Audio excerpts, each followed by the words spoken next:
Smuggling was one activity we had practiced from an early age. The older boys at the English school in Riyadh talked among themselves about an intriguing netherworld of bootleg videos, drugs, and illicit sex.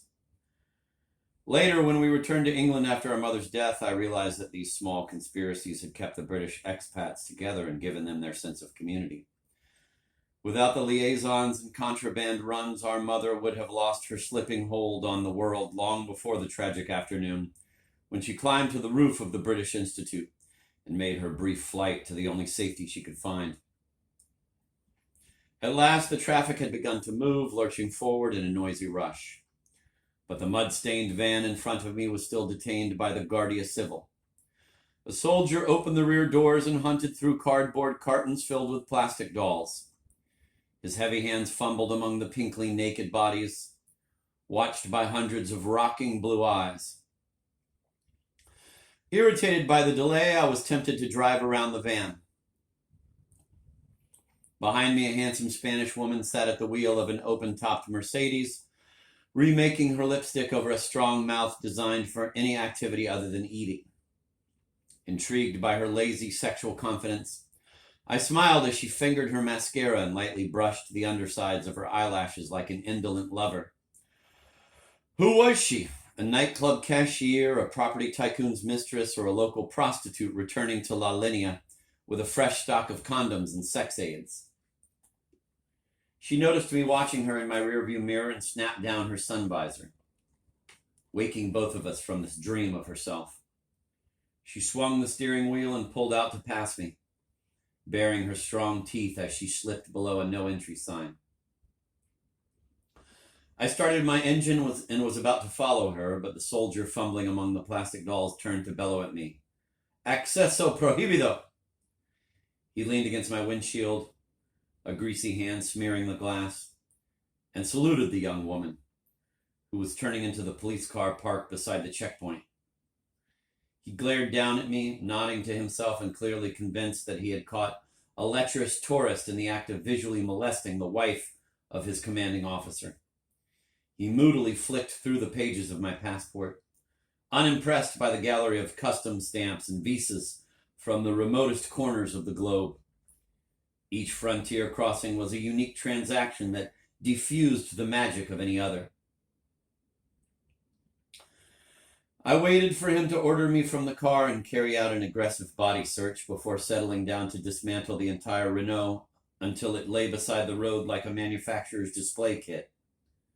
But he had lost interest in me, his spare eye noticing a coach filled with migrant Moroccan workers who had taken the ferry from Tangier.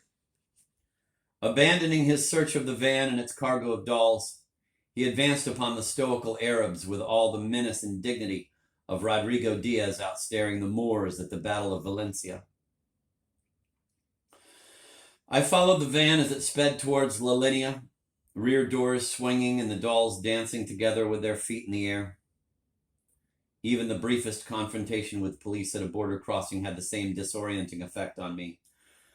I imagined Frank in the interrogation cells in Marbella at the very moment, faced with the same accusing eyes and the same assumption of guilt. I was a virtually innocent traveler, carrying no contraband other than a daydream of smuggling my brother across the Spanish frontier. Yet I felt as uneasy as a prisoner breaking his parole, and I knew how Frank would have responded to the trumped-up charges that had led to his arrest at the Club Nautico in Estrella del Mar. I was certain of his innocence and guessed that he had been framed on the orders of some corrupt police chief who had tried to extort a bribe. I left the eastern outskirts of La Linea and set off along the coast road towards Soto Grande, impatient to see Frank and reassure him that all would be well. The call from David Hennessy, the retired Lloyd's underwriter who was now the treasurer of the Club Nautico, had reached me in my Barbican flat the previous evening. Hennessy had been disturbingly vague, as if rambling to himself after too much sun and sangria, the last person to inspire confidence.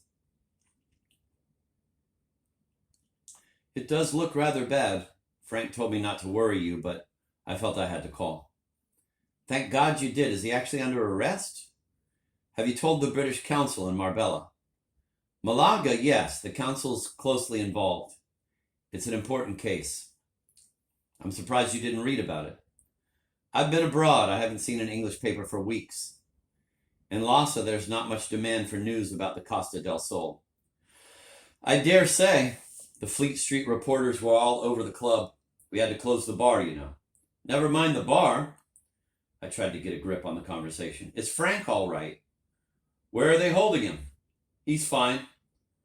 On the whole, he's taking it well. He's very quiet, though that's understandable. He has a lot to think over. But what are the charges? Mr. Hennessy, charges? There was a pause as ice cubes rattled. There seemed to be a number. The Spanish prosecutor is drawing up the articles of accusation. We'll have to wait for them to be translated. I'm afraid the police aren't being very helpful. Do you expect them to be? It sounds like a frame-up.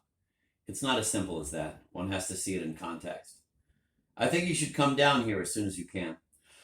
Hennessy had been professionally vague, presumably to protect the Club Nautico, one of the more exclusive sports complexes on the Costa del Sol, which no doubt depended for its security on regular cash disbursements to the local constabulary. I could well imagine Frank, in his quizzical way, forgetting to slip the padded manila envelope into the right hands, curious to see what might result, or omitting to offer his best suite to a visiting commandant of police. Parking fines, building code infringements, an illegally sited swimming pool, perhaps the innocent purchase from a dodgy dealer of a stolen Range Rover. Any of these could have led to his arrest. I sped along the open road towards Soto Grande as a sluggish sea lapped at the chocolate sand of the deserted beaches. The coastal strip was a nondescript plain of market gardens, tractor depots, and villa projects.